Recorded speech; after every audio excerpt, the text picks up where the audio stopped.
platform that you're watching this very video on right now has dominated since its inception in 2005. But after 8 years creating, advising, and working at the forefront of YouTube, I think the platform has changed forever. Yes, we know about shorts taking up homepage on the real estate. We know about AI eating away at the demand for information, but everyone's talking about the symptoms and no one's talking about the underlying shift, the structural change that's been building for 8 years that makes winning on YouTube completely different. So in this video, I'm going to walk you through the 5 eras of change, from the first seeds that were planted back in 2018 all the way to what I believe is the only path forward to win. Part 1, the seeds. It all starts in 2018. I'd gone full-time with my YouTube channel, The Zach and Jay Show, and we were releasing videos every single week. We were grinding on the front line. And there was this whisper going around at the time about this creator in North Carolina. He'd grown 12 million subscribers in 1 year, all by giving away thousands of dollars completely for free. It was fucking insane. And little did anyone know it at the time, but that creator would go on to be the biggest YouTuber the world had ever seen. He was the first seed of YouTube's potential. Mr. Beast proved that YouTube could not just make someone famous, but turn them into an economic powerhouse, and entrepreneurs were noticing. Around the same time, Naval Ravikant wrote a tweet storm that was translated into 30 languages and generated 50 million impressions. His message was simple: build wealth through leverage, and content is one of the greatest form of leverage you can build. Naval Ravikant had an idea that was so brilliant and probably made me my first million. And then came this. Whether you agreed with the headline or not, the image shook the world. The most ambitious young entrepreneurs everywhere saw it and felt deeply how valuable an owned audience could be. When I found out she was a billionaire and she was younger than me, I literally had a day where I was I just felt I felt horrible about myself. This is not just about followers. It's not just about likes. This is a direct line to millions of people who like and trust you. And that takes us to part 2, the harvest. The scent is in the air. The first movers are already moving. Entrepreneurs like Alex Hormozi, Cody Sanchez saw the opportunity before almost anyone else in the space. These guys weren't just posting content, they were aggressively investing in it. Teams, cameras, editors, strategy. They treated YouTube like a distribution engine, and they were putting their foot down hard. And for anyone consuming this entrepreneurial content at the time, for me, it was genuinely the golden age. World-class operators sharing secrets behind their businesses, and at the time asking for nothing in return. It felt too good to be true, and for a while it was.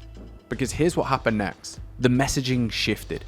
From "I have nothing to sell you and never will" to "buy my thing."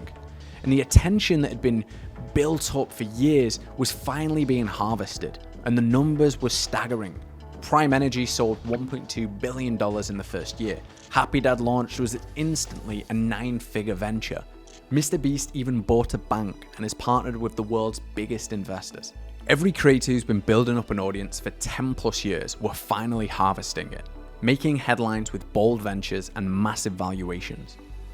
The message to every entrepreneur was unmistakable. Attention is now the world's most valuable asset. And everyone wanted in. Part 3, the flood. When people see a gold rush, they move fast. Suddenly, every entrepreneur with any sort of success was starting a channel.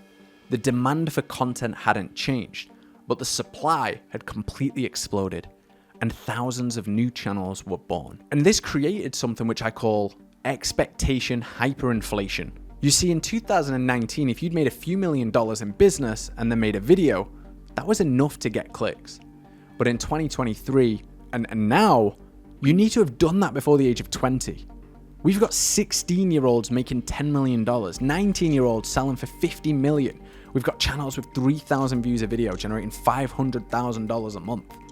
The expectation of wealth, knowledge, and accomplishment didn't just increase, it exploded. My consultancy, helping entrepreneurs grow on YouTube, saw demand explode too. Other YouTube experts appeared everywhere, each one breaking down why Mr. Beast's thumbnail has a 12% click-through rate. And some entrepreneurs had genuine breakthroughs. But something else was happening quietly underneath all of this. Two shifts, in fact, and together they turned the flood into the perfect storm. YouTube's power in the entrepreneur space comes from three things. The first is being able to deliver information. The second is delivering it with an enhanced experience. The third is building a relationship between the creator and the viewer. For 20 years, YouTube has had no serious competition on any of these three fronts. Then two wild things happened simultaneously.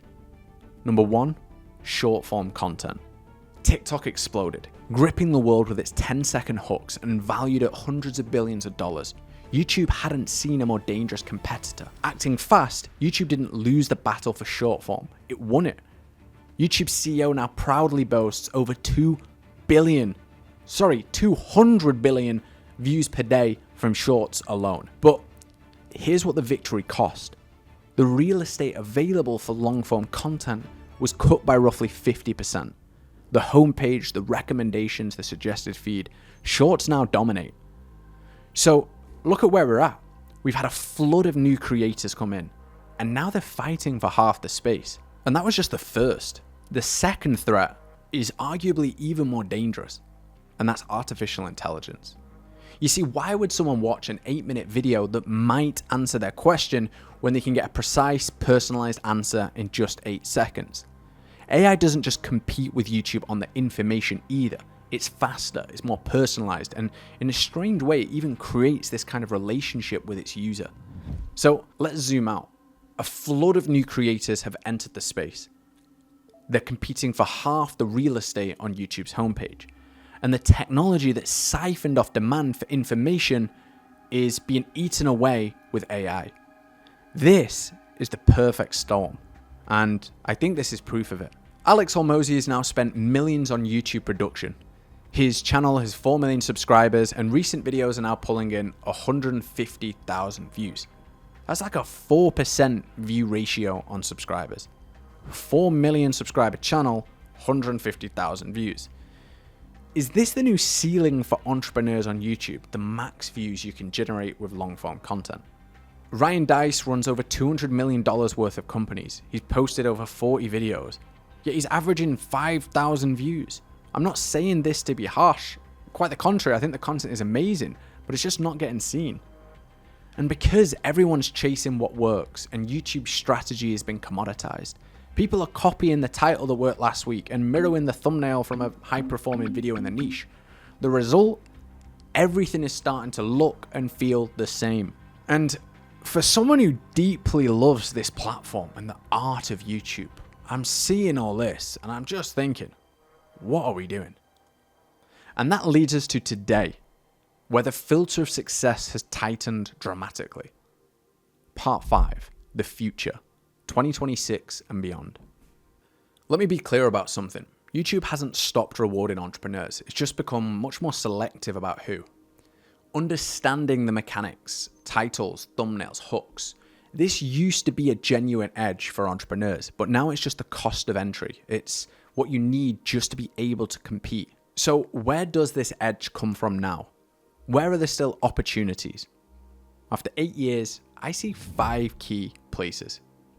Number 1, solving intense human problems. I work with an entrepreneur called Sean Kassam, and he's this super inspiring guy and struggled with debilitating anxiety for years. When he started documenting his recovery and sharing what actually worked, he reached 100,000 subscribers without applying a single YouTube best practice. The problem that he was solving was so real and the content so genuinely useful that people found it anyway. When we started applying YouTube strategy on top of this authentic foundation with titles, thumbnails, hooks, the channel exploded. And the lesson here is that genuine personal experience solving a human problem is one of the strongest foundations you can have. Number 2, documenting rare access.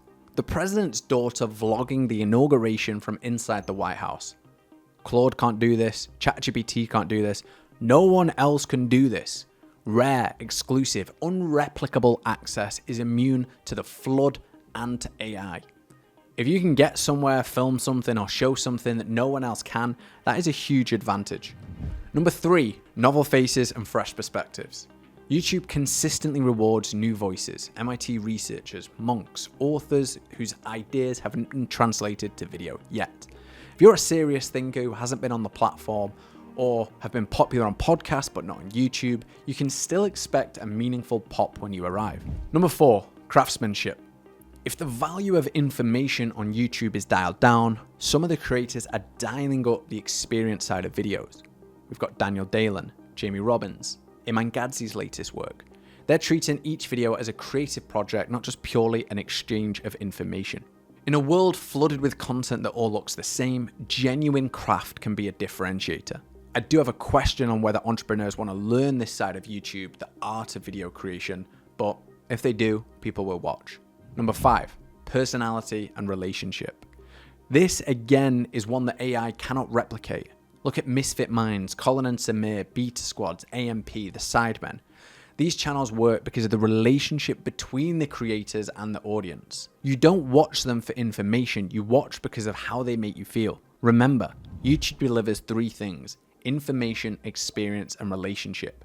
AI can compete on information, let's get better at experience, but it cannot be a group of people with friendship, banter, and personal dynamics. Dialing up the relationship aspect of your content can be a strong moat. So to conclude this video, 8 years ago, I fell in love with YouTube for one reason. Anyone could do what they love and impact people all over the world. You don't need permission, you don't need connections or credentials, you need creativity and the balls to put your passion into the world. I started with a bin bag, sneaking into festivals that I couldn't afford, and ended up traveling the world and advising some of the biggest entrepreneurs on the platform. This journey was only possible because YouTube existed and no other generation before has had this. The strategy to win may have changed. It may even be harder, but on the other side of that, the power we have at our fingertips has never been greater. We are living in the greatest time in human history to make an impact on the world. We've got 80 years if we're lucky, so a question I want to leave you with, despite any of these platform changes, is how will you use your time?